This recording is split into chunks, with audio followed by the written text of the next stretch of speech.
जय माता दी। स्त्री हो या पुरुष हो, हम सब पे ज़िम्मेदारियाँ होती हैं, लेकिन इन ज़िम्मेदारियों के पीछे अगर हम खुद को भूल जाते हैं, तो फिर हम अपने ही दुश्मन हैं। वैसे भी इतनी सारी चुनौतियाँ हैं सबके जीवन में, तरह-तरह की सिचुएशन को लोगों को हमें फेस करना पड़ता है, हम जहाँ कहीं भी रहते हैं, घर में, परिवार में, समाज में, पड़ोस में। हमें सबके लिए सब कुछ करना है, लेकिन खुद को मिटा के नहीं। अगर हम खुद को ख़त्म कर देते हैं, तो हम देख सकते हैं कि जिसने भी ऐसी गलतियाँ करी हैं, जो भी हमसे बड़े हैं, जो भी घर परिवार में हमारे माता-पिता हैं, जो भी है स्त्री या पुरुष, आज उनका क्या हाल है।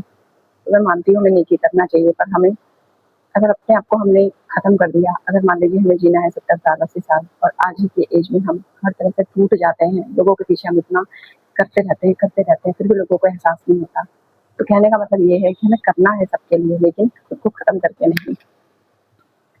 जीना है हमें अपने लिए भी। वो दिन कभी नहीं आएगा कि जब सब कुछ एकदम परफेक्ट होगा, कि हाँ, चलो हम सेलिब्रेट करते हैं, हम खुश हो लेते हैं, नहीं। इन सुख-दुःख के उतार-चढ़ाव के बीच में ही हमें खुश रहने की आदत को डालना पड़ेगा। जो अच्छा लगता है कर लीजिए, जो अच्छा लगता है पहन लीजिए, खुल के जीना सीखिए, खुल के साँस लीजिए, जहाँ घूमने जाने का मन है घूम लीजिए। हमें लगता है ना कि हम अगर नहीं हैं, तो हमारा परिवार कैसे चलेगा, लेकिन ये हमारी गलती होती है। कहते हैं ना कि दुनिया तब भी चलती रहती है, कितने लोग इस धरती से चले गए हम देख सकते हैं, लेकिन सबकी सोच यही थी कि हम नहीं होंगे, तो जो हमारे आगे हमारे पीछे हमारी फैमिली है, उनका क्या होगा, चाहे वो काम कैसे होगा। इतना सारे काम हो रहे हैं, आज वो लोग नहीं हैं इस धरती पर, तो इसलिए सोच को बदलिए और कहते हैं ना कि ठोकर लगे एहसास हो, लेकिन वक़्त बीत जाए तो क्या फ़ायदा। तो हमें जहाँ कहीं से भी हमें कुछ अच्छा सुनने को मिले, हमें उन चीज़ों को अपने जीवन में अप्लाई कर लेना चाहिए, जिससे कि हम कुछ गलतियों के होने से हम अपने आप को बचा लें, हम भी जी लें थोड़ा-सा। हर कोई इंसान है, जिसके लिए हम कर रहे हैं ना, जो वो है वही हम भी हैं। सबका मन उतना ही होता है कि हमें सुकून मिले, हमें आराम मिले, हमें कोई प्रेम करे। थोड़ा-सा रिलैक्स हर कोई होना चाहता है, लेकिन अपने कंधों पे इतनी जकड़न लेके, अपने सर में इतना भारीपन लेके, अपने दिल में इतना बोझ लेके कब तक चलेगा? सरेंडर कर दीजिए भगवान पे। अपनी तरफ से हमें किसी का बुरा नहीं करना, लेकिन खुद को मिटा के भी हमें किसी को खुश नहीं करना। किसी के लिए कितना भी कर लो, एक दिन आता है ना कि लोग, क्योंकि इंसान ना बहुत सेल्फिश किस्म का होता है, कोई खुश नहीं होने वाला। खुद को मत खत्म करिए, जी लीजिए थोड़ा-सा। थोड़ा-सा टाइम अपने लिए निकालना सीखिए।